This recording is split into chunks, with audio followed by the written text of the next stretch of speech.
There's a lot of people here. I hope we have somebody good coming later on. Okay, right, so my name is Peter Cowin. I am also known locally as the Bee Whisperer. I have been keeping bees on and off since I was 11. And yeah, I was a hobbyist beekeeper up until maybe 20 years ago.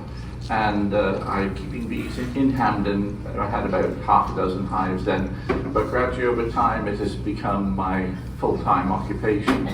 I'd teamed up with my mentor, Harold Swan, who founded the company that you probably all bought honey from, Swan's Honey. And he was my mentor for many years. And then I started to produce bees for him to sell. And then over time, that started to become, when Harold passed away, I was producing bees for me to sell. And so now, this time of year, I have about 300 colonies, which I whittle down to about 100 for myself. And then the other ones, I produce small colonies called nuclei, or nucleus colonies, which other people use to either restock the hives that died over the winter or start their new hives for the first time. Over this last 15, 20 years, I've also, I suppose what prompted it really was I've been teaching beekeeping.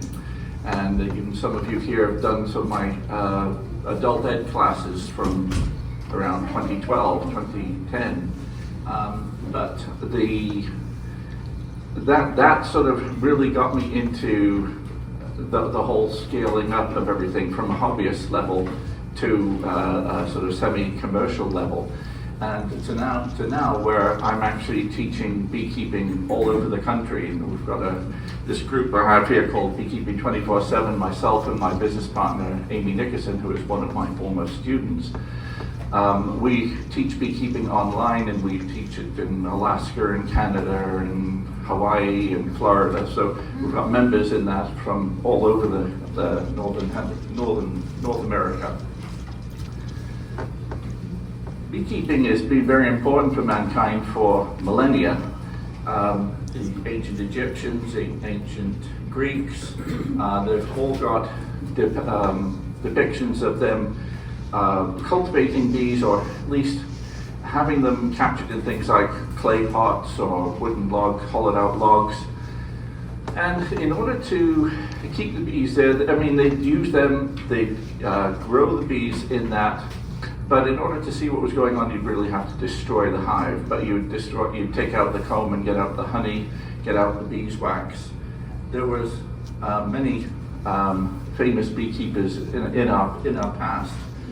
But these, the more modern styles of straw skeps, again, in order to see what was going on, you'd turn it over, you could see the outer edge of the hive, but really, if you took anything out, it was tearing it out of the hive, you couldn't put it back in.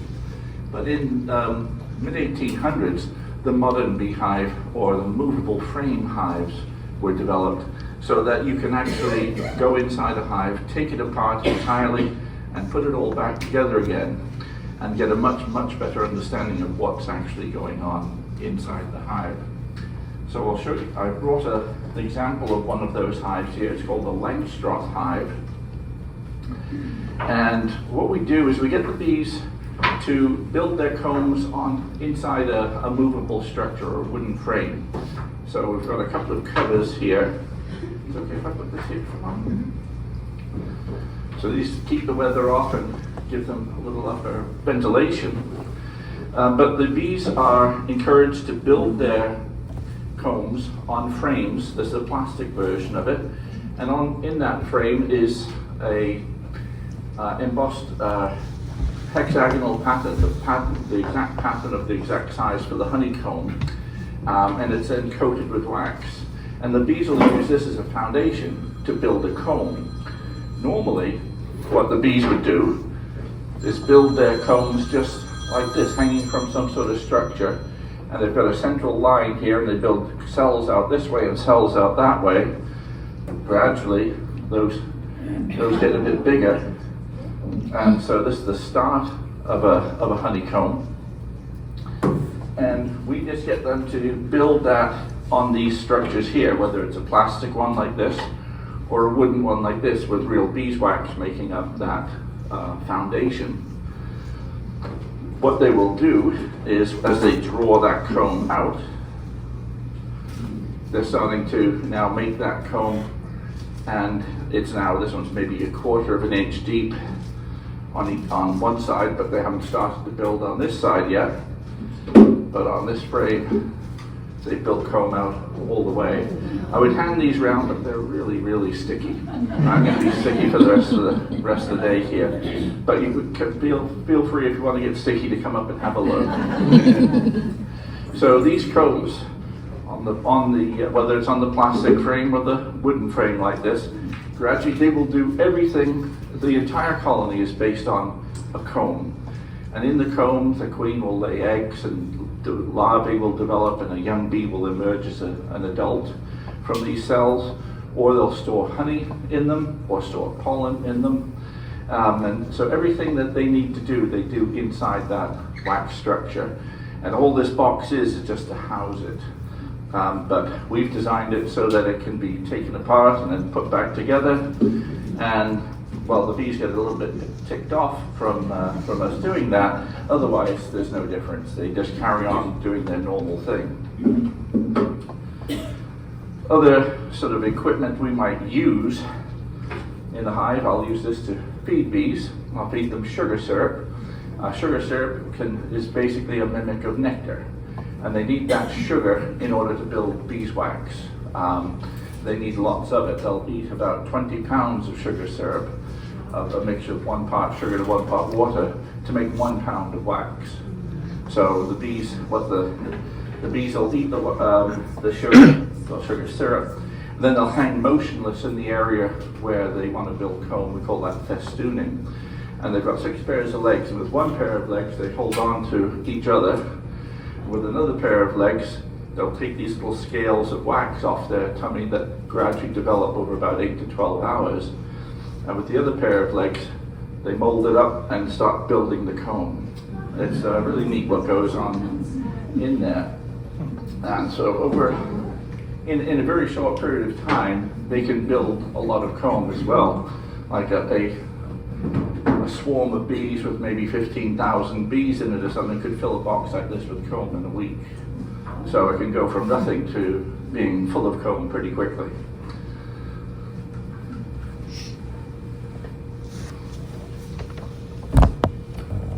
The most important role for us, as far as honeybees are concerned, is their role in pollination, because roughly 1/3 of everything we eat depends on pollination, and much of that is done by honeybees because of the way we grow our crops in big batches or monocultures.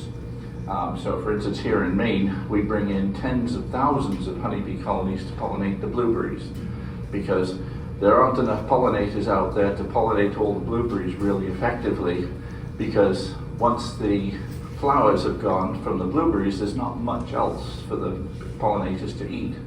And so it can't sustain, because it's all miles upon miles of one crop. There's no food for them the other 11 months of the year. And so we truck in pollinators to make up for the lack of local pollinators that couldn't otherwise take up the slack.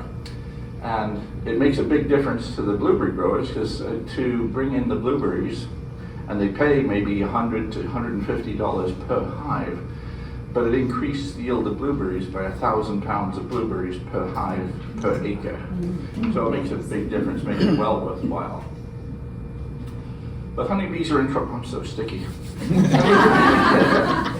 Honeybees have been in trouble though. In the last 20 years ago, it's funny actually, when I was keeping bees in the 70s as a young, early teenager, I never lost a hive. You give them lots of room in the spring, they make lots of honey, you harvest that in the fall, and they'd survive the winter and they'd be good the next year. Come the mid-1980s, we started to get a parasite called varroa, a mite, sounded kind of like a tick. And just like a tick can give us Lyme disease, the Varroa mite can bring in all sorts of viruses and bacteria into the hive and cause a colony to ultimately die. And so that, along with changes in the way we grow our crops, like monocultures, a lot of different pesticides. We did have pesticides when I was a kid, but it was called DDT then, and so if your bees got DDT, they were dead. So you knew you had a problem with pesticide then. Nowadays, pesticides are more subtle. They use things called neonicotinoid pesticides, which are systemic pesticides, which are generally better for the environment, but the way it affects a beekeeper is that if our bees go onto plants that have had systemic pesticides put in, it makes the whole plant partially toxic to insect pests, including honeybees. And so when they collect the pollen and then they feed it to their young, it adversely affects the bees' young. It doesn't kill them. What it does, though, is it makes them weaker. And by having these compound things of lots of different things making the bees weaker, they're much more vulnerable to things like this new thing called the mite. And so the two together end up causing the ultimate collapse of the hive. So it's never really been a better time to take up beekeeping. So those of you who've been thinking of it, come and see me, because we need more beekeepers. But if you're not into keeping bees, there's a lot of things that you can do to help provide a variety of foods for them that aren't full of pesticides and that sort of thing. Planting from seeds, preferably seeds that have not been inoculated with systemic pesticides, because a lot of, even the seeds you buy are coated with this stuff, or bedding plants and things that you can buy from a lot of the big box stores are already inoculated with them. So the whole life of that plant, it has this this systemic pesticide in it. But the more we can provide a good variety of food for the bees throughout the year, then that helps do things like, we don't have a big issue with monocultures in this area, but in other areas it would make a big difference. The bigger variety of food they can have, the healthier larvae they will raise. The healthier bees, the more able they are to cope with stresses like a mean winter or these mites. So beekeeping is just a few just interesting pictures of honeycombs. Is that all focused? I don't know how to focus it if it isn't. No, that's good. It looks good? Okay. Do we want to turn the lights off? I could dim it, yeah, if it's easier for people to see. Okay. Do you guys mind lights going? Just tell us if you want to Yeah, make it that's a little better. Yeah. Because some of the pictures are well worth looking at. Oh, he's right. So this is the white stuff here is the honey when it's coated with wax. So when the bees fill up the comb with nectar, they've already added enzymes to it because they carry it by carrying it in their honey stomach. They put the nectar into the cells and then they fan it to evaporate it.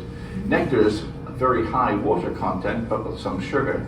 Honey is a lot of sugar and very low water content. So to get it that way, they have to fan air through there and gradually evaporate the water until it gets down to about 18%, sometimes much less, 15, 14% water. And once they've cured it, then they'll cap it with wax. And from then on, the honey will last forever. As long as the comb stays good, the honey will stay good. It may crystallize. In other words, it might go to a semi-solid, but it'll still not spoil with bacteria or that sort of thing. So this is a full comb of honey. Here, this covered with wax.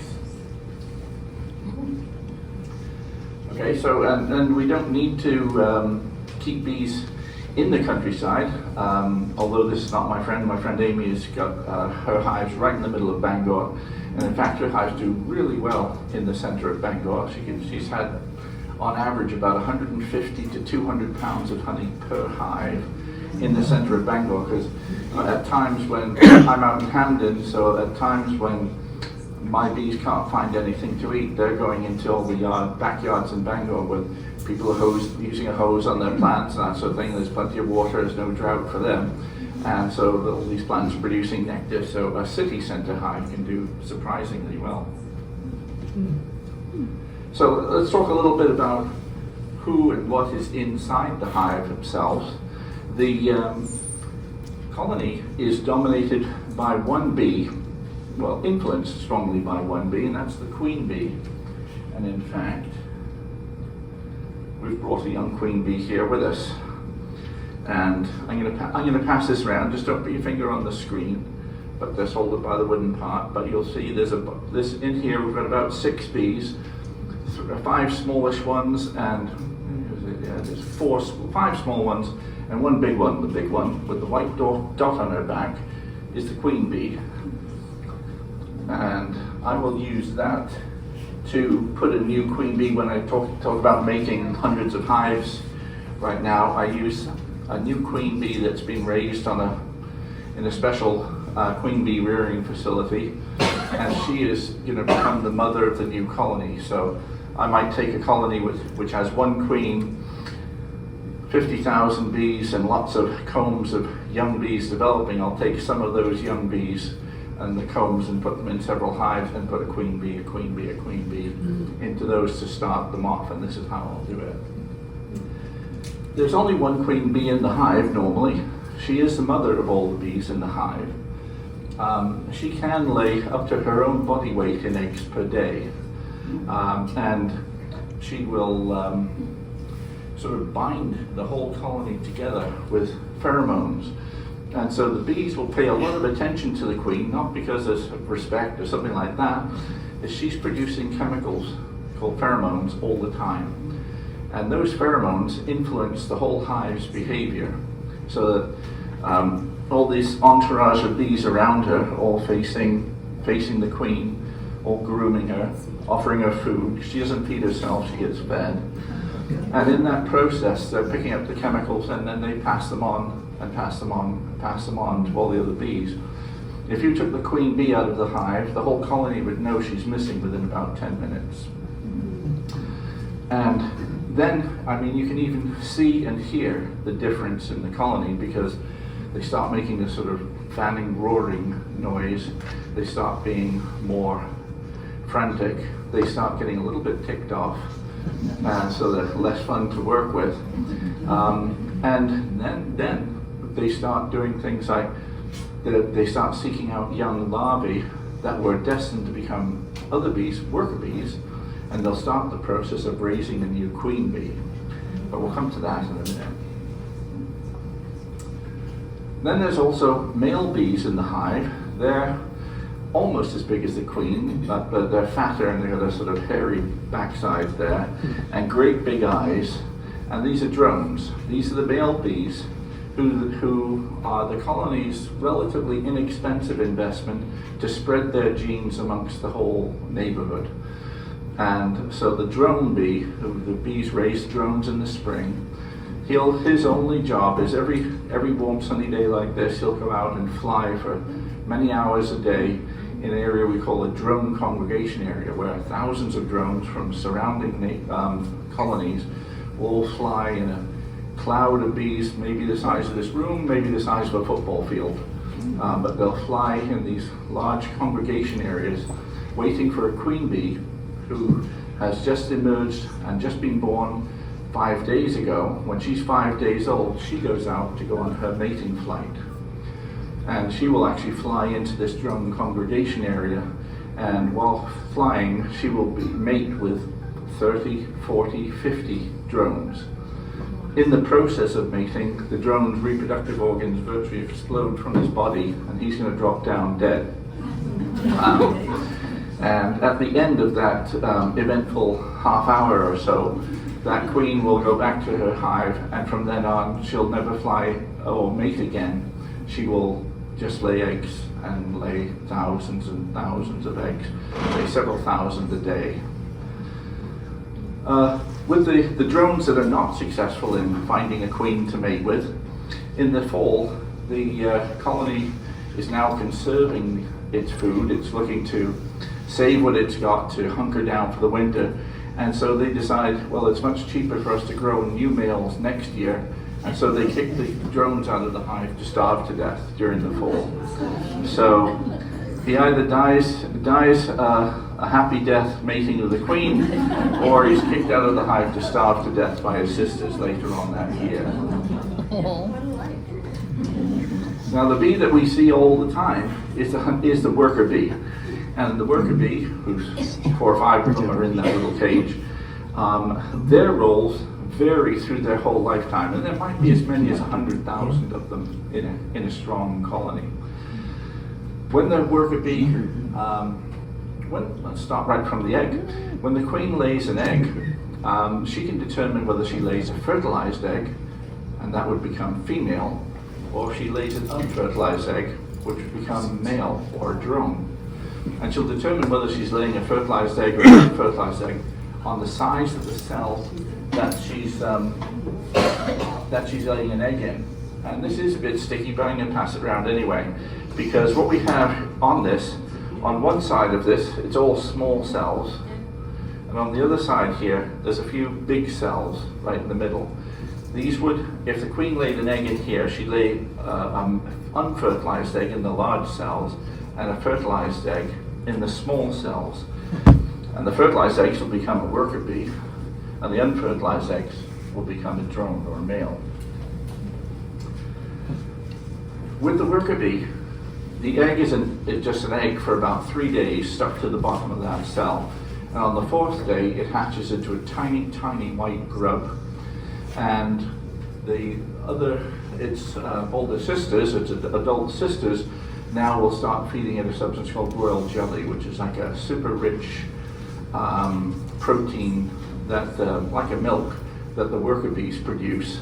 And they will virtually put the whole bottom of the cell will be full of this royal jelly, and this little larva will be sitting in this pool of royal jelly. It'll look like a drop of milk at the bottom of the cell. And over the next few days, they will continue to feed it some royal jelly, but they'll gradually change the diet to a mixture of pollen and honey that we call bee bread. So by the time it reaches about 8 days, 9 days old, that larva is going to look something like this. So here's an egg here, and the queen started to lay in the middle of this comb, and these are the latest, so I'm going backwards in time here. These eggs that are less than 3 days old. Here's a 4-day-old larvae, maybe 5 days old, 6 days old, 7 days old, 8 days old, and when they reach 9 days old, they are capped. And so it's like a caterpillar turning into a butterfly. It goes through a cocoon stage. All this capped stuff there, look, sort of coffee-colored cappings are pupating larvae. And when they reach 21 days old, they'll emerge as an adult bee. So the worker bee takes 21 days to become an adult, and then once she is born, she's going to go through a whole series of different jobs in her lifetime. For the first 3 weeks, she stays entirely indoors. Under normal circumstances, she'll stay entirely indoors. At first, she might be feeding other larvae, or cleaning the cells and preparing cells for the queen to lay eggs in. A little bit older, she starts receiving nectar and pollen and water from foraging field bees, the older bees who are the field bees. They might be doing temperature control, fanning the hive to cure the honey. When they reach about 10 to 12 days old, they start building beeswax. So those are to a certain age structure that they're building that wax. Finally, when they reach about 20, 21 days old, they start going for their first flights outside the hive. You'll have a cloud of bees around the hive for about 15, 20 minutes every day. And these are bees that were born about 3 weeks ago, and they're now mapping out the neighborhood. So they'll be flying in increasing circles around the hive and saying, okay, the hive is here, there's a tree over here, there's a house over here. And they map it out extremely accurately. In fact, so accurately that if you took the bees that were flying, took a hive like this, with bees mapping it out, and you move the hive to here, you'll have a traffic jam of bees saying, where's hive gone? It was here a second ago, but okay, they'll work out that it's moved a foot. But it's that accurate. They really know And we'll come across that later on as well when we talk about how the bees tell each other where resources are.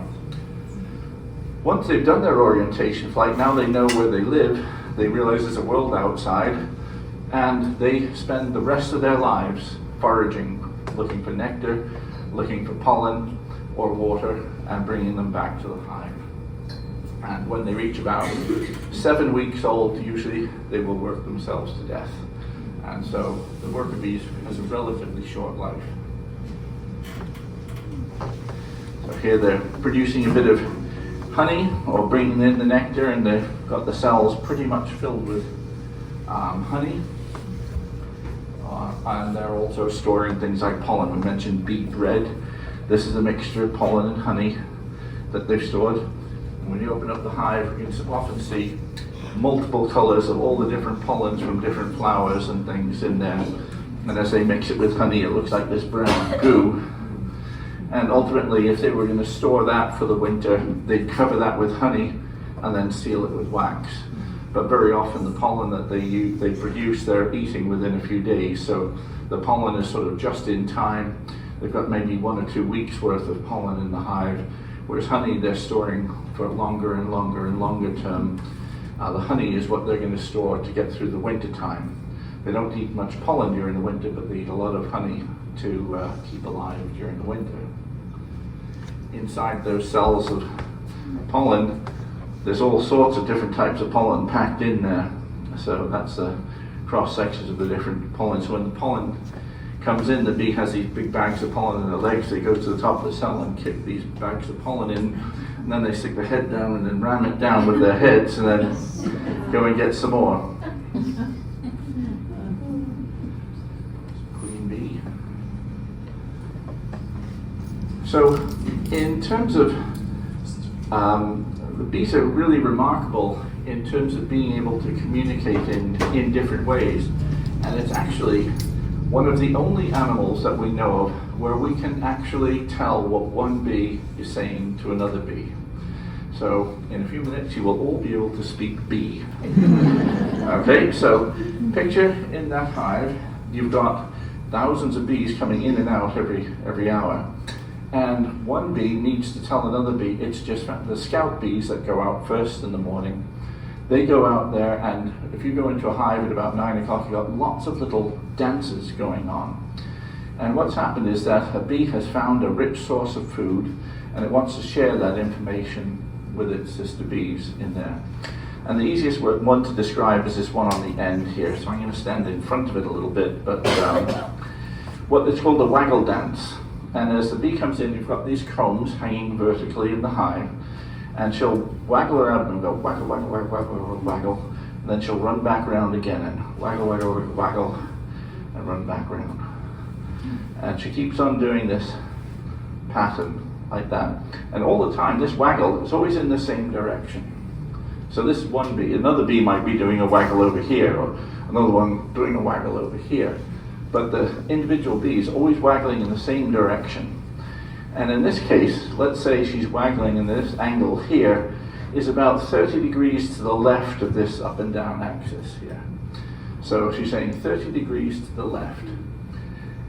And she's sharing the food. She might be carrying nectar. She might be sharing it with the bees that are smelling the pollen and things that's on their legs when they're coming in. And they say it smells like this and it tastes like this. And depending on how long that waggle lasts, that's how far away it is.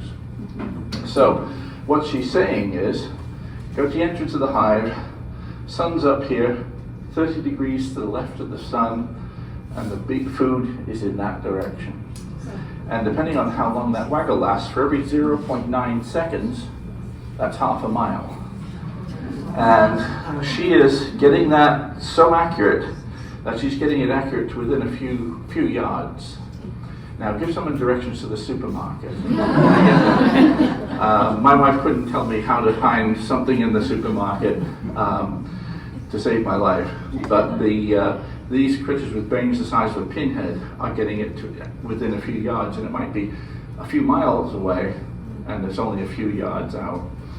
So it's a remarkably efficient system. And there's only one other animal in the world that can tell one animal where they just got a resource without actually either taking them there or having left a trail behind. Like for instance, an ant will leave a trail of scent on the ground, and the other ants follow that trail. Other animals, they have to take their friend there to find the food. The only other animal in the world that can do that are human beings. So, honeybees. So a lot of us keep bees to make honey. And certainly I know as a kid that was my objective. But the honey, it's quite remarkable really, because it really does depend on the flowers that the bees find the sugar from. And so most of us see honey as sort of one color like this, and that's because all the different honeys that were collected over the last few months all get mixed together and basically comes out as one relatively uniform brown color. However, every flower, like the locust trees that are in bloom right now, produce a nectar which is almost colorless.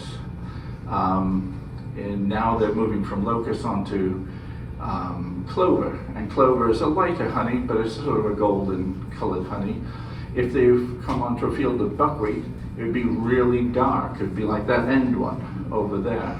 And then basically we often see a mixture in wildflower honey. You've got a huge variety all mixed into one. But if you harvested the honey the bees got this week, and then harvest the honey the bees had the next week, and then harvest the honey the bees had the next week, you get little tiny amounts. But if you could go through the label doing it, you'd see this big rainbow of different types of honeys. And they all smell different, taste different, sometimes wildly different, sometimes very, very subtly different. But it really is an interesting possibility. This German beekeeper had some very interesting blue honey, and it turned out he lived very close to the European equivalent of an M&M factory. And the bees must have discovered some melting rejected blue candy in the trash skips out back, and they treated it just like they would do nectar, and they brought it back to the hive and made some very interesting blue honey.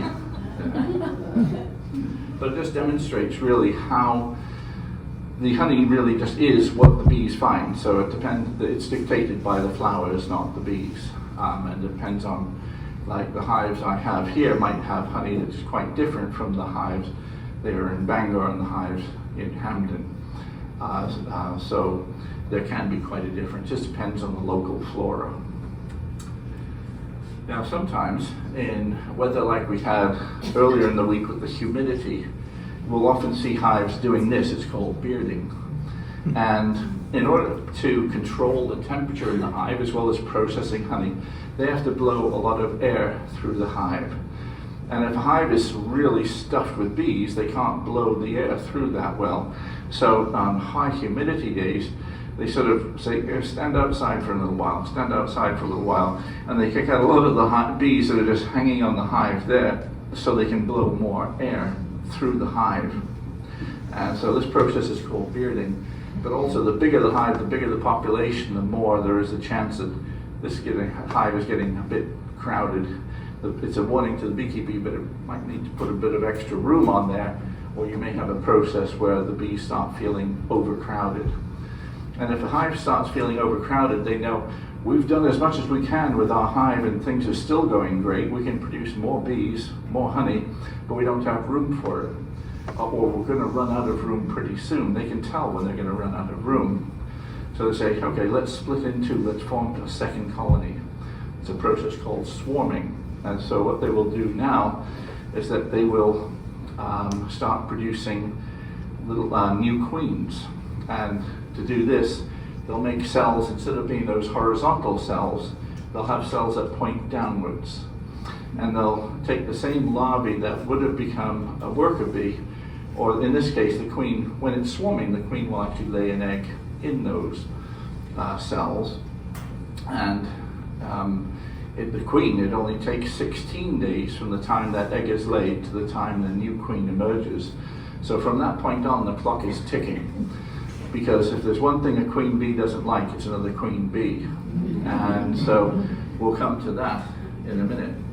So what happens is before all these queen bees start to emerge, and they usually make 20 or 30 of them, before the queen bee starts to emerge, the old queen, along with about half the workforce, will leave the hive in a huge cloud of bees. And that cloud of bees can literally be the size of this room. It's the same height-wise as well.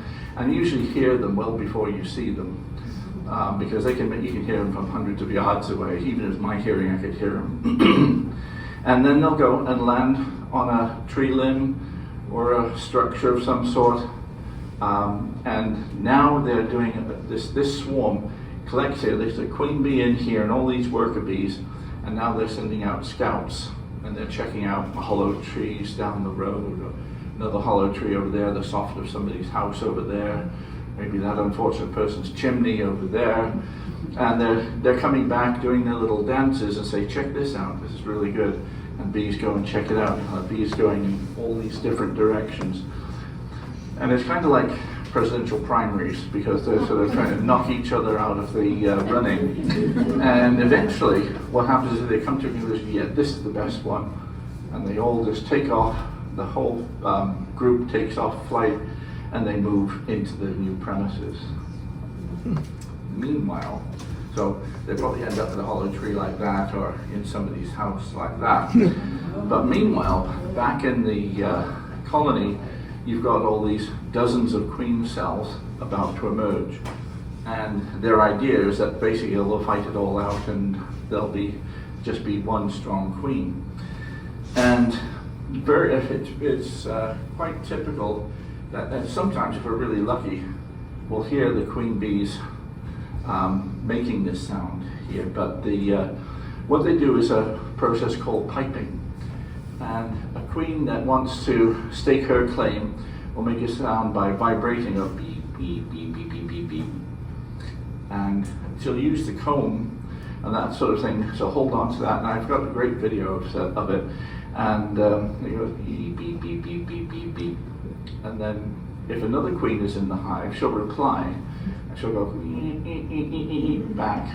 And then this one beep, beep, beep, beep, beep. And this one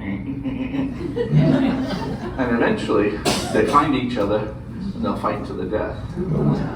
But even before the queens get out of their cells, and they look like little peanuts hanging in the cell, you've got dozens of them, and they're starting to make this sound inside the cell before they've even emerged, so inside their cocoon. It's like an episode of Real Housewives, where you have all these girls that hate each other, and they're shouting smack at each other, and they're saying, "You just wait till I get out of here," and you just like that. And so this is exactly the sort of attitude that they seem to have. And the first queen to get out of her cell, she'll go and another one goes and she goes over their cell, tears the cell open from the side, and stings her sister to death before she can get out. And then she goes another one over here goes and she goes over there and kills that sister. And if 2 or 3 get out at the same time, they're gonna fight to the death.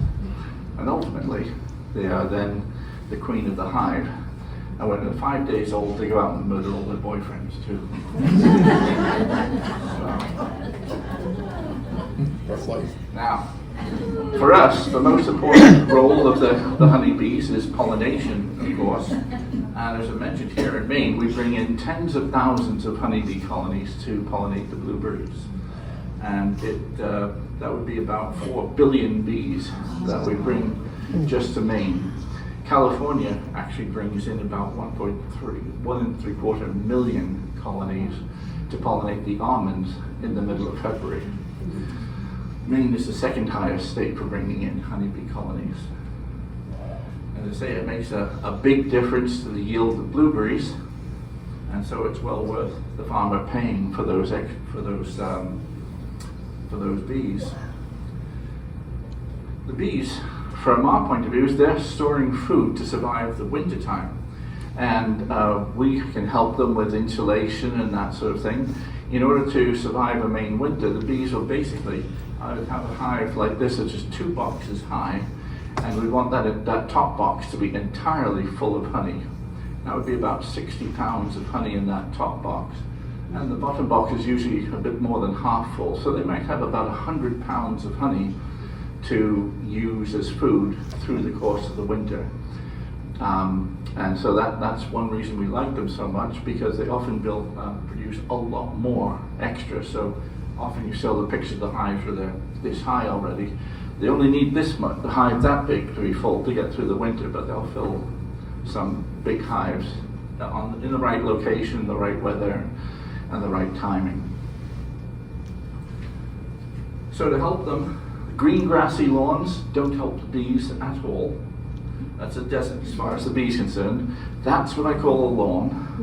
And the bees absolutely love dandelions in the first really big bloom for the spring that the bees can take advantage of.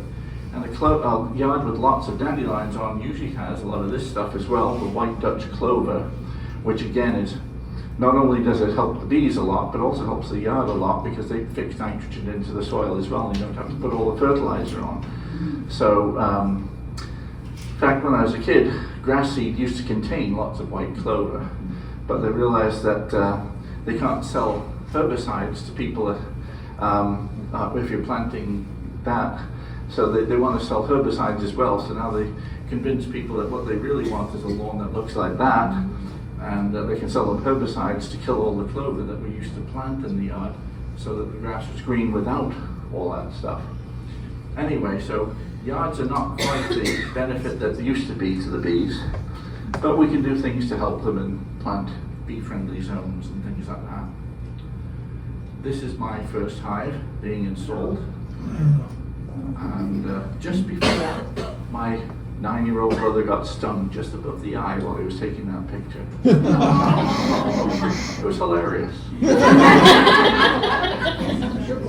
So 20 years ago I started doing a little bit of teaching of beekeeping, and then more teaching of beekeeping, and so adult ed classes. And then when the pandemic came, my kid, well, also before that, I founded Penobscot County Beekeepers, and it was one of about 20 different groups around the state, members of Maine State Beekeepers, for learning beekeeping.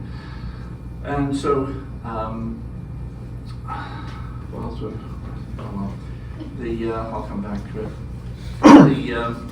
Teaching about things like starting a beehive. So there's that queen cage. That would be in a package of bees to start off a new one.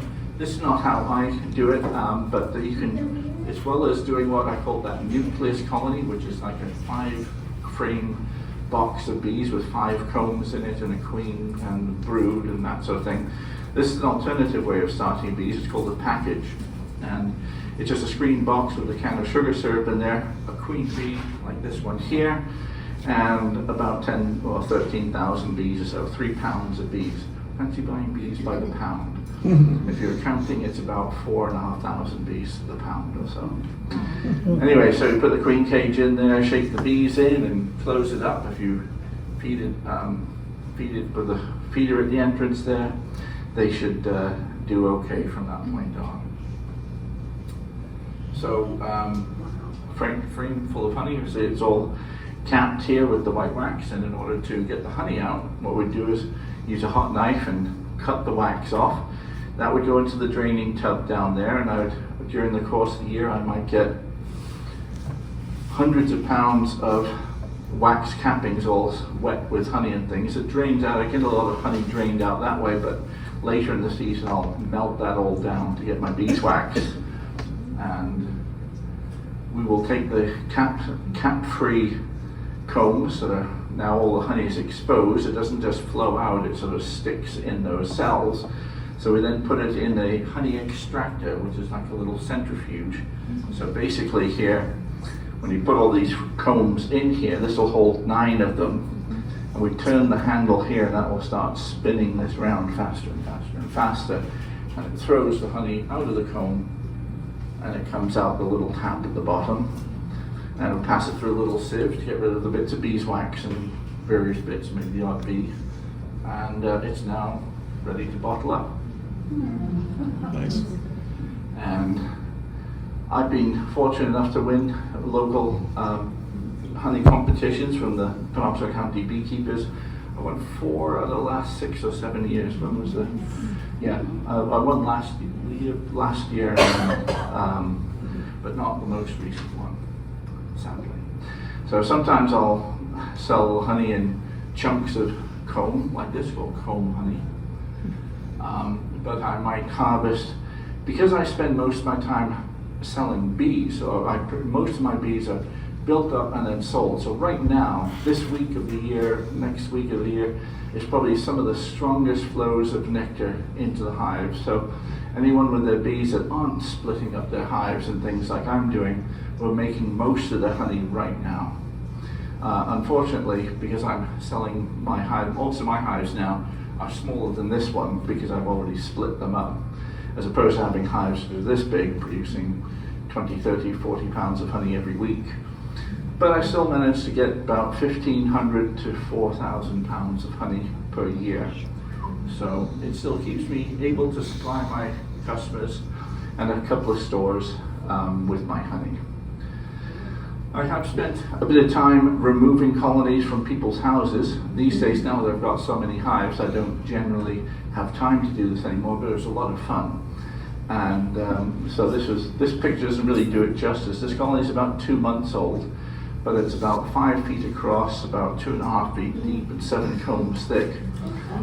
So I'd use a specialized vacuum to suck the bees into a hive like that, and then take these combs and slice them with a knife and attach them to an empty frame with some rubber bands, and cut through all the combs, and then put the bees back together, and they will repair that comb, and now they live in a box like that.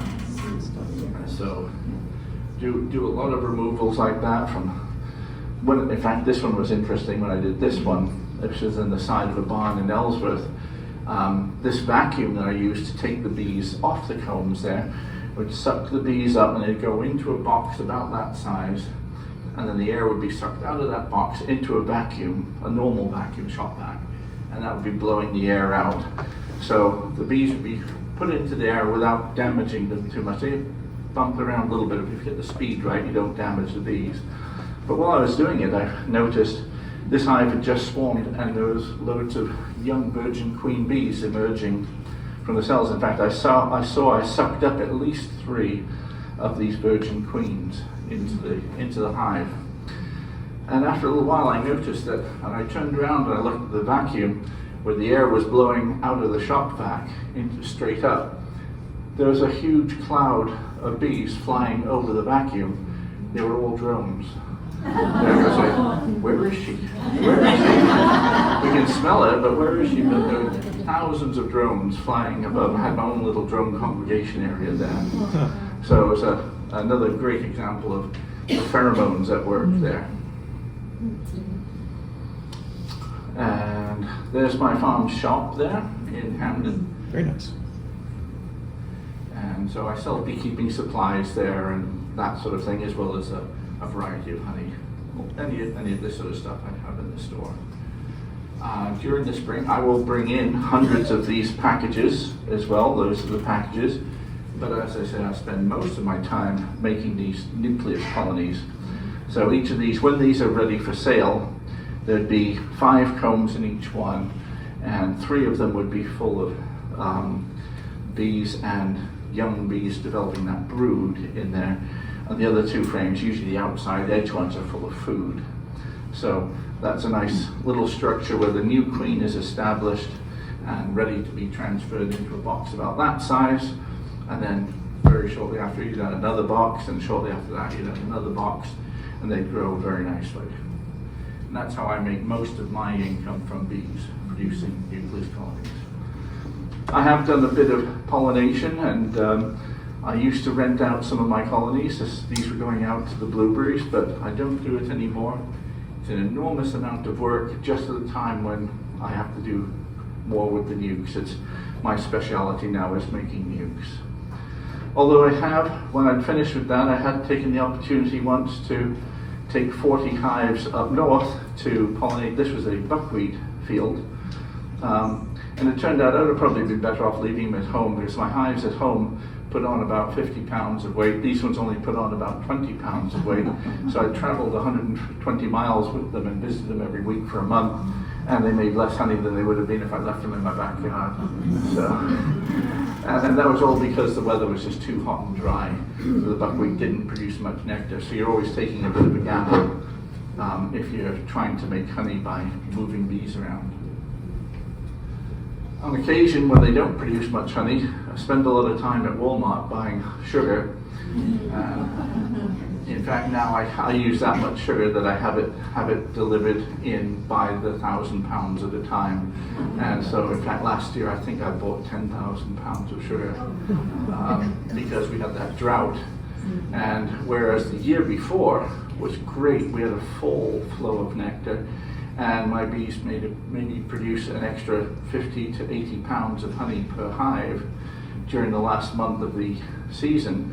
Last year they didn't produce anything, and so I had to feed them thousands of pounds of sugar water in order to bulk up the hive so they had plenty of food for the winter time. Occasionally I'll get called to remove colonies that have been, this was in fact in a place where there was bees out for pollinating blueberries, and they had to move these bees during the middle of the day because a thunderstorm was coming and it would have become very muddy, and they had to get their bees down to Virginia or something like that. And so all the field bees came back and the hives were gone. And these bees, this mass of bees, was so big it bent the tree down to the ground. In fact, there was two masses. There was another one going up this tree and went way up, 20 feet up. And in fact, it took 5 of us. We filled 20 two-story hives with bees. There were probably over 1 million bees left behind. And so they were all queenless as well. So they were really ticked off. You wouldn't have wanted to be walking your dog past that area for sure.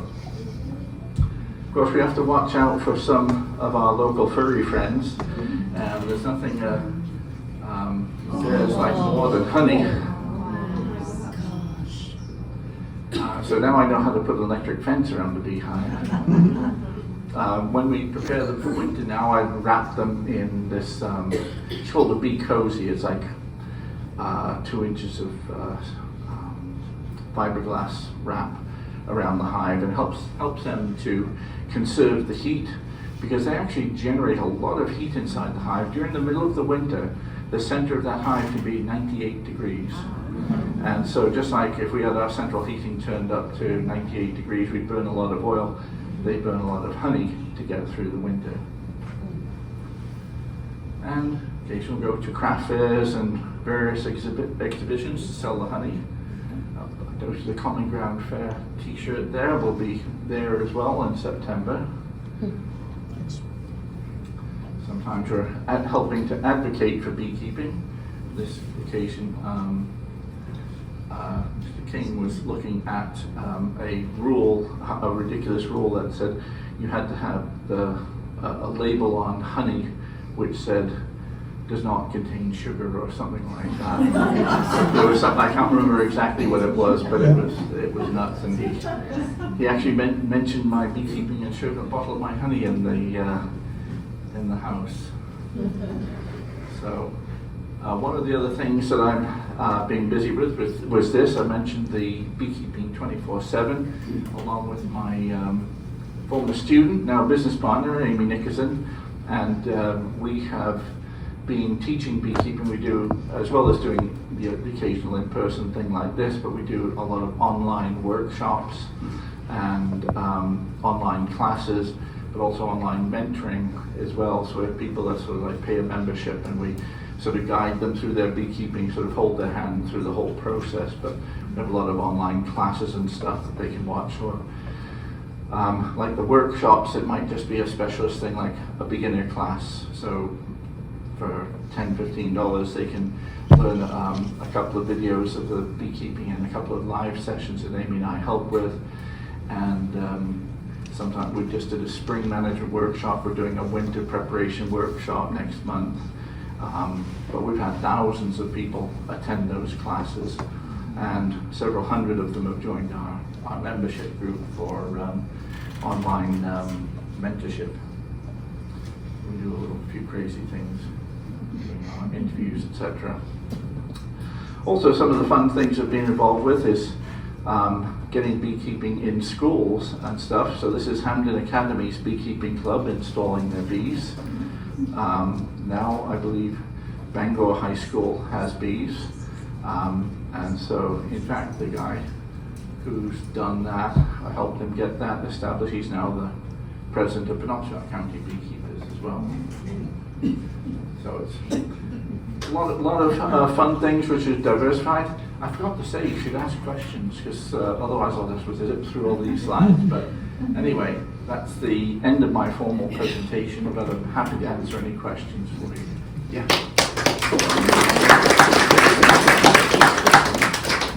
What's the best time of year to start a beehive if you were to start getting into this? May and June are sort of perfect. July, it's starting to get late, but they can still, if you feed the bees through the summer, they will be ready for the winter time. August is pretty much getting too late. But if you know what you're doing, you can get a small hive through the winter as well.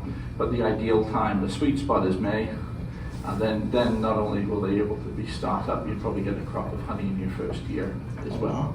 Starting in June, you're probably not going to get anything to take off. And starting in July, you're just going to be feeding most of the time. But yeah, it's May and June. That's why I'm so busy. I'm not going to do more talks with men. Yeah. Yes? Do you have a favorite pollinator? A favorite pollinator? Yeah.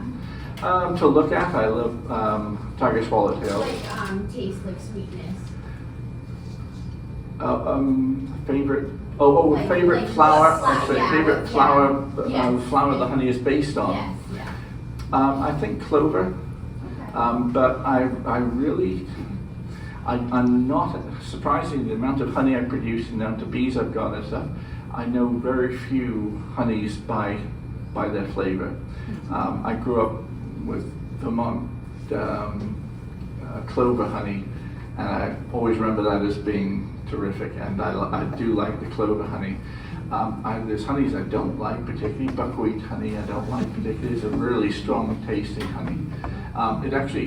It's as dark as this honey that I have here, but this tastes much better. What is that honey, Peter? It's a wildflower honey, which I don't know exactly what it is, but it's sort of like a caramelly honey, sort of almost chocolatey.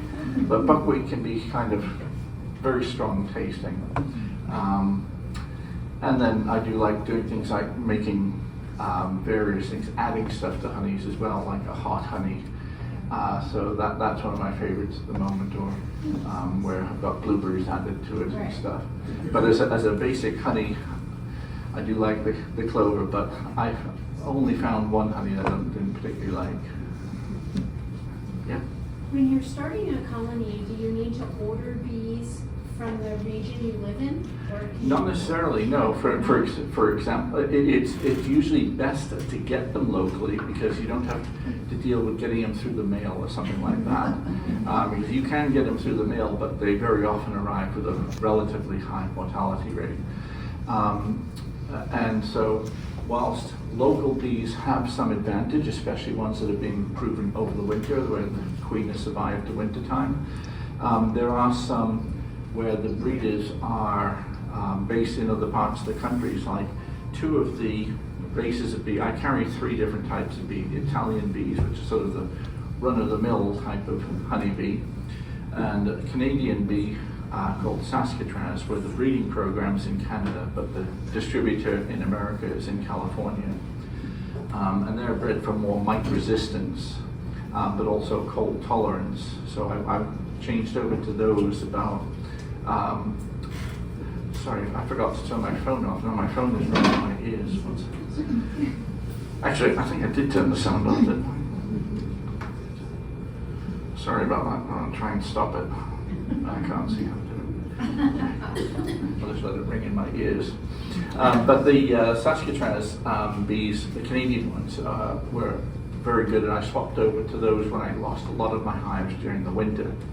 But actually more recently I've been getting a lot of ones from the same breeder in California called Golden West, And these ones are being bred for even more mite resistance than a lot of the other ones have been. And they're showing some really good results so far.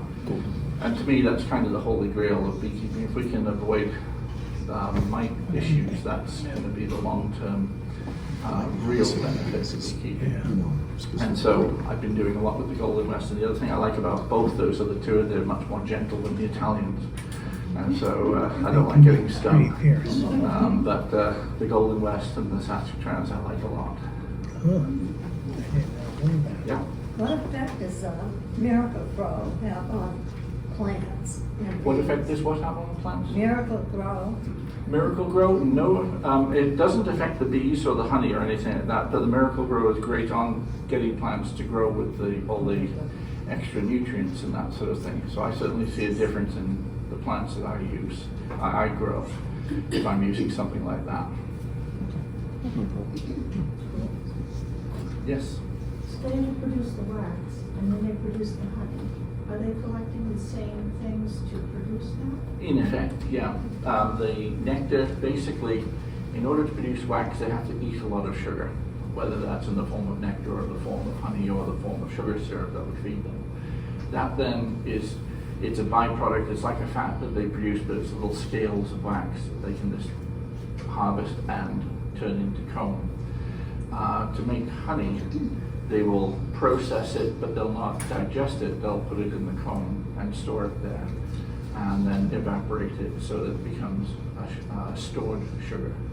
So the beeswax, they have to eat it and process it to produce the secretion, whereas the honey is, they process it a little bit, they put enzymes into it, and then they store it, and then drain the water out of it. So that's all external to the bee.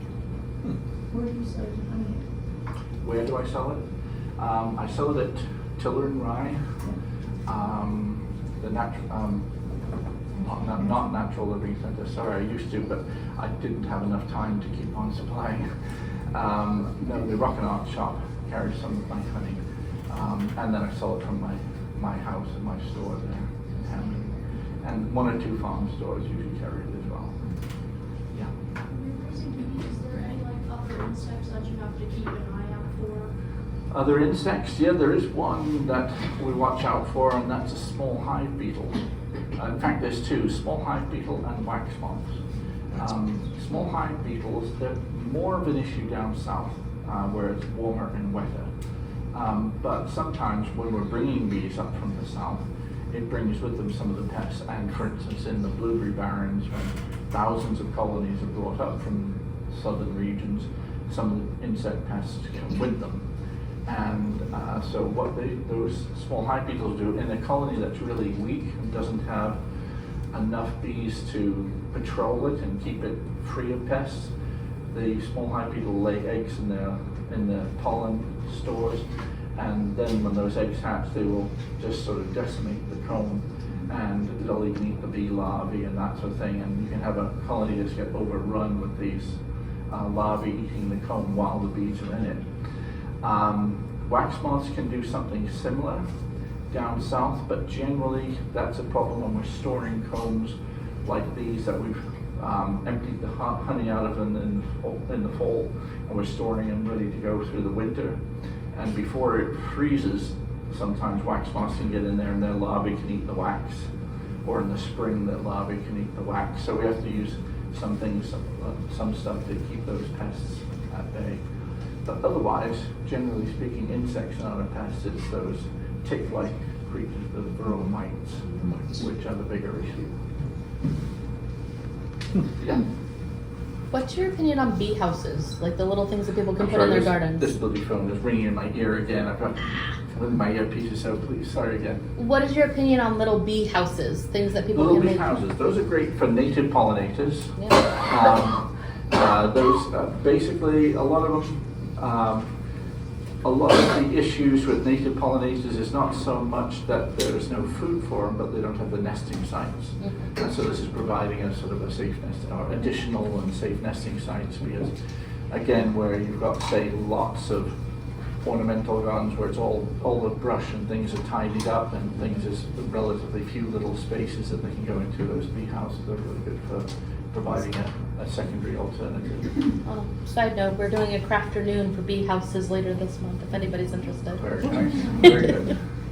Yeah, Okay. yeah. Approximately how many bees would there be in each hive? In each hive, I would say a really strong hive could be 100,000 bees. What But about I- a weak one? A week one that we just start off might be about 10,000 bees. And I'd say the average colony might be about 60,000, 70,000 bees when it's at its full strength. And then over the winter time, the numbers will go down. And so most of my hives will go into the winter with about 25,000 bees in them. And by the time we get to April, they're down to maybe 15,000. So maybe 100 bees a day are dying during the winter time before the queen starts laying enough eggs to make up for the number of bees that died over the winter time. Right. Okay? Yeah. I was curious about swarming, if there's a certain time of year that they generally swarm. Yes. I'm a novice beekeeper and I just experienced my first swarm. Quite a sight. Yeah, and so some people that were experienced with beekeeper were joking with me about, oh, now you understand bee math, like I'm gonna have to keep, building my bee yard with more hives, so. Potentially. If you're doing things right, then yes, your number of hives keeps on increasing. May and June, again, are the time when the colonies are really growing super fast. Once the flow of nectar stops in the summer, we go through a period locally called the dearth. So sometime in July till usually sometime in August, the nectar flow stops. And that's because what's in bloom doesn't necessarily produce much nectar at that time of year. And then if we're lucky, goldenrod and asters come in the fall and produce a lot of nectar. Some years they produce no nectar, like last year, and other years they produce a lot. And swarming takes place when the colonies are growing fast and they feel they're going to run out of room. And so that's most likely to happen in May and June. And so most beginner beekeepers have their problem because they're swarming because they didn't get the next box on in time. Or they make this very common mistake of when they're going from their 2 deep brood chambers, they put their first honey super on, but they put on one of those grids that we call the queen excluder, which stops the queen going up into the top box. And I would say 3 out of 4 swarms I hear about for beginners are at that stage because they put a queen excluder on. For some reason, a lot of the bees don't seem to want to go through the queen excluder to start building up above the queen excluder. And they sort of see it is not space available, and so they start becoming more and more crowded down below, even though we're just giving them a whole load of room. Whereas if we did not put the queen excluder on, they'd have just gone straight up there and built more room. By any chance, was that when you had a swarm? I didn't have an excluder on there. Oh, right, well that's good. You did the right action at any rate, but sometimes, even though we're doing everything right, they're just feeling so boisterous that things are going so great.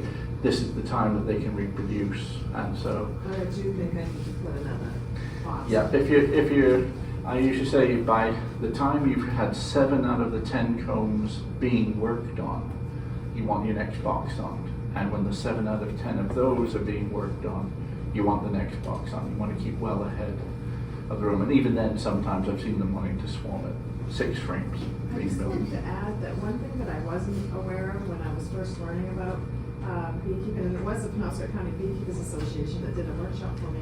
I wasn't anticipating how heavy the boxes are. Yeah. Those are heavy. Oh yeah, those a deep box full of honey can weigh 70, 80 pounds.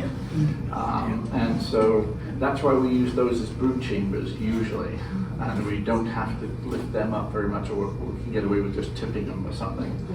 And so shallow supers are such relief to lift up, as opposed, we use the boxes are the deep ones, like that one there, that's a deep super. Then we have a medium, which is about 6.5 inches, then one that's about 5.5 inches, that's a shallow super. Shallow super will hold about 25 pounds of honey plus the weight of the box. This medium super about 35 pounds of honey. The other options are, of course, going to 8 frame hives, But if you also have a 10-frame hive and an 8-frame hive, you're forever mixing up the boxes and bringing the wrong size box and that sort of thing.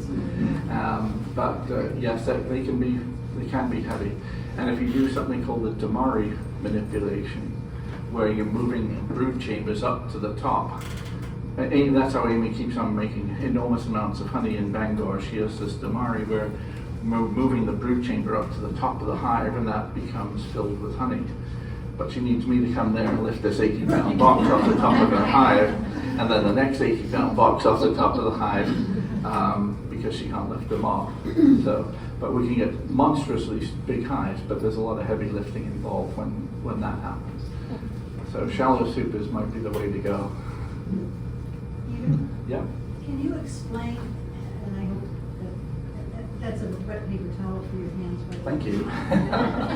Can you explain what someone who's buying a new from you to get started, what would the process be besides driving down to your place and driving it back home? Sure. Okay, thank you for that opportunity to talk about it. Basically, when you're starting bees, you want to, first of all, learn what you're doing and take something like a class. You can learn it all from books and online and stuff, but a lot of the stuff is written by or for people in much warmer climates than Maine. So that's the first warning. But in terms of getting bees, usually the bee supplier has a line. My line was almost 300 hives long this year. And so the first hives that went out in May were ordered back in December. People ordering right now are still waiting into the end of June, maybe beginning of July to get them. But basically order the bees ahead of time, and then you need to get your equipment in place and ready and that sort of thing. And so often you have to assemble the stuff, which is all very, very simple. But then if they're picking up packages, like those screen boxes, that's a relatively straightforward bee-proof container. And they get opened up and tipped into the hive with the nukes. Then I'd recommend either you bring something like a laundry bag or I provide the laundry bag and we bag them up because the boxes aren't 100% bee proof, so some can escape. So I put them in a laundry bag to keep them bee proof. I used to get very scared when people would arrive with a car full of kids and they're thinking the bees are going to stay in the box all the time, and 9 out of 10 times they do, but on that 10th time I don't want to be the guy who put the bees in the car when that went wrong. So we put them in a bag to make sure they don't escape. And then quite simply you take the top off the top of the hive and you take the combs out of those nuke boxes and put them in the center of here, close it up, and then they start to grow from there. So Is the queen loose inside? that's right. In a nucleus colony, the queen is already in the hive, and she's the mother of the hive, and she's running around just like all the other bees. In a package, we have to introduce the queen, and there's always the risk that they don't accept it. Whereas for nukes, the supplier takes that risk. I had the queen inside that hive for 2 or 3 weeks before you get it. And so I go through and check to make sure the queen has been accepted. We've got plenty of brood in there, and then it's good to go. So a nucleus colony is always the best way to start. It's most risk-free and fastest performance as well. And at this time of year, the nucleus would be the way to go. Certainly, yeah. In fact, packages usually you can only get in April and early May, unless someone makes a special package for you. Sure. Yeah. So I was reading that with the mite problem, a lot of beekeepers, and correct me if I'm wrong, they would use chemicals to help deal with the mites, some kind of natural something or another that would kill them off and leave the bees alone. I was reading somewhere that either it was changed or there is going to be a change where now you have to have some kind of like medical professional come out and do that actively at the beehive. Is that something that's going on? Mixing the information there is sort of a mixture of 2 different problems that have been dealt with. It used to be that a beekeeper could buy antibiotics to treat diseases in the hive and put antibiotics on the hive without any sort of real knowledge of what they were doing. that is now no longer allowed. I And see. that is where something like a vet is required to help treat certain problems for certain hives where antibiotics were used routinely before. So that's a really good thing because we don't want antibiotics in the bees, and 9 out of 10 times they weren't needed anyway. I see. However, we do use chemicals to treat mites, to kill one bug on another bug, and that needs to be done very carefully. And it's also a misconception to think we can put that chemical in and not have any effect on the bees themselves. Although some of them we can have minimal effect, some of them can have more of a drastic effect. So when we're trying to kill mites in a beehive, we've got two issues. One is that the mites, whilst they are often on an adult bee, about 85 to 90% of the mites are actually in that brood under the cappings there. And so if we try to use like a gas or a vapor to kill the mites, we're only going to kill the mites on the adult bees. And 85 to 90% come out 2 days later as the brood emerges, the mites come out. But we can use a strong, so when we have a lot of brood developing in the hive and a lot of protected mites in the brood, we can use a stronger chemical like formic acid, which is pads of formic acid, which is the sort of things ants use in their defense. But it's releasing this sort of gas into the hive over an extended period of time. And as the brood, it can penetrate the cappings of the cells there and kill mites in the brood. But that has to be done with care, because if it's above 85 degrees, you can kill the queen, and you do kill maybe a day's worth of brood, maybe 2 days worth of brood with a strong chemical like that. But it's a good way to knock mite levels down that have got a bit out of control. I see. And then there's other ones which are much slower release. There's a new one out now at the moment called Varoxan, which is releasing oxalic acid in a slow release, and you can put it in the hive and last for a couple of months, and it slowly knocks the mite levels down, and it's not hard on the bees at all. Oh, that's nice. A lot of the synthetic mite treatments that were used initially, the mites developed resistance to them very, very quickly. And you may have heard in the news, not this last winter, but the winter before, commercial beekeepers lost 70% of their colonies over the winter because they were using a chemical treatment which was, we could see it was becoming less and less effective. It's called amitraz. And they just kept on using it, and last year they got wiped out. And so a lot of the synthetic treatments are becoming redundant, and what I use and what I teach about is using organic treatments which are not having that problem, but you need to learn how to apply those. I see. So nice. We're getting some new treatments. Yeah, we're getting some new treatments, and better still, we're getting bees that are able to do it themselves. Nice. But there's a long way to go. We're And not at the finished product yet. And the vet techs having to administer Vet the tech is only antibiotics, doing the that's not a antibiotics. problem at all. That's not an issue. People were scared that this was going to be a problem. And Yeah, I was it seeing a not lot of high emotions over it, Yeah. and it seems like it ultimately was a good thing for the community. It was a good thing, and it actually eliminated a lot of folks using stuff that needn't be used at all, never mind was being used wrong. So it's far better it's out of the food chain anyway.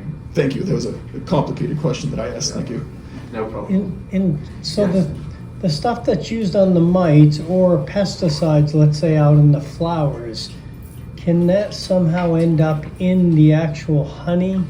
In the honey, the stuff, pesticides on the flowers, there's some element of that, yes, but it's mostly into the proteins in the honey, so the pollen is more of an issue. The synthetic mite treatments, yes, that can end up in the honey, and you're not supposed to use it ahead of the time when honey supers are on the hive. But the organic mite treatments, they don't get into the honey. And so you can even be collecting honey and treating at the same time, and it doesn't adversely affect the honey. So that's another reason why I only talk about that with my customers. I totally ignore the stuff about, I recommend not using the synthetic stuff. Gotcha. Yeah, but again, and antibiotics were one of those things that used to be able to get into honey as well. So another good reason why it's not there anymore. Yep. I'm wondering, last summer we had a very hot, dry summer, as you know, drought and the whole thing. How does that affect the bees and the honey and the hive and all of that? And are you seeing a progression going on with the change in weather? Yeah. The answer is yes to both. In terms of last year compared to the year before, last year with the drought we had no significant flow of nectar in the fall. But that's common. It happens some years and not others. I think that it certainly affected. I had my smallest honey crop last year was about 1,200 pounds of honey, whereas the year before I'd done almost 5,000 pounds of honey with the same number of hives in the same locations. So yeah, there is quite a difference. And whilst I've only been keeping, say, bees in Maine for 20-something years, I've seen a general change in that time. From our first frosts were usually in September. I haven't seen a September frost for quite a while. And I think it was probably late October before we had some of the frosts. Now, it's too short a period to say how significant that is, but I'm quite convinced that we're seeing a general trend into warmer falls. And the problem is for the bees is that the plants don't necessarily keep on flowering, they die out, and we haven't got another plant which is coming in to take its place. So the bees are out there flying in great weather looking for food, but just burning up fuel. And so we've got things like, it affects things like storing our combs with the wax moth issues and stuff. The bees are continuing to rear brood into the fall, so it's harder to treat for mites with the treatments that don't want to have brood in the hive and things. So our management is having to change a little bit with those things. But we haven't necessarily seen the springs come earlier. We're seeing the falls later, but the spring is not much earlier. Or at least that's what I feel like I've been seeing at any rate. But yeah, I think climate change is affecting how we're having to look after bees and the different problems that are the knock-on effect of having a different temperature at a time of year when we normally didn't have that.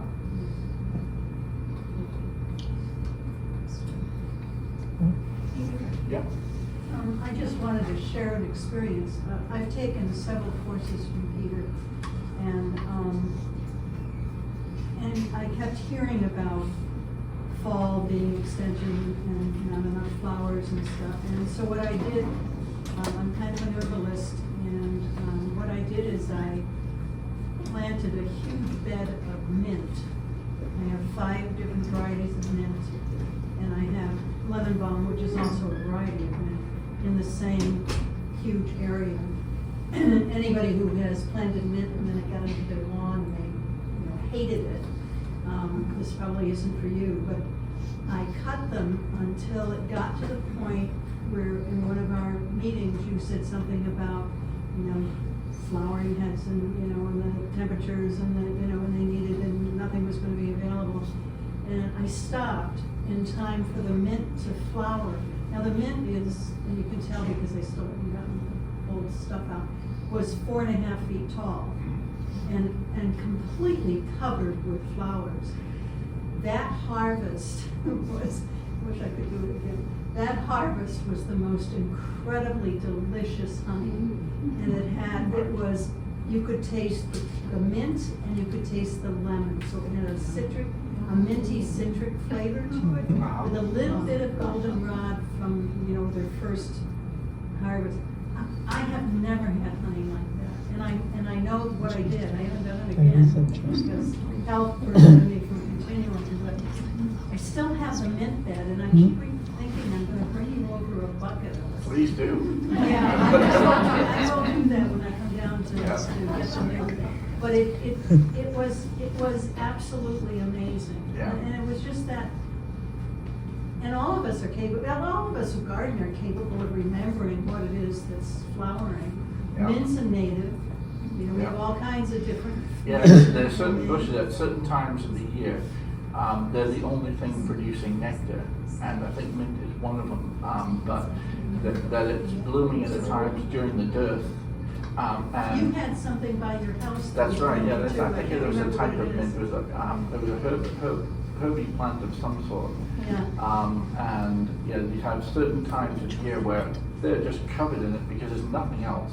And it might not be particularly good for, but I mean in terms of abundance of nectar, but it's something that nothing else has. And so they're all over it. So for instance, if you've got hummingbird feeders, you see the bees leave it alone, leave it alone, leave it alone. In the middle of July, boom, they're all over it because suddenly there's nothing Good else. to know, yeah. And so they'll go for this really dilute hummingbird feeder stuff, and then leave it alone again if the nectar flow starts. And exactly the same thing with the plants.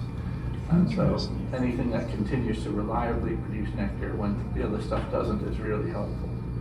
And pollen for that matter. Yeah. Are you selling your honey today, by chance? Certainly, I'll sell anything I've got here. By all means. If anybody's interested in purchasing wherever, I'm just Right. wondering. I might take one up myself. I Alrighty, well thank you so much, Peter, for You're very coming in. welcome. This was amazing.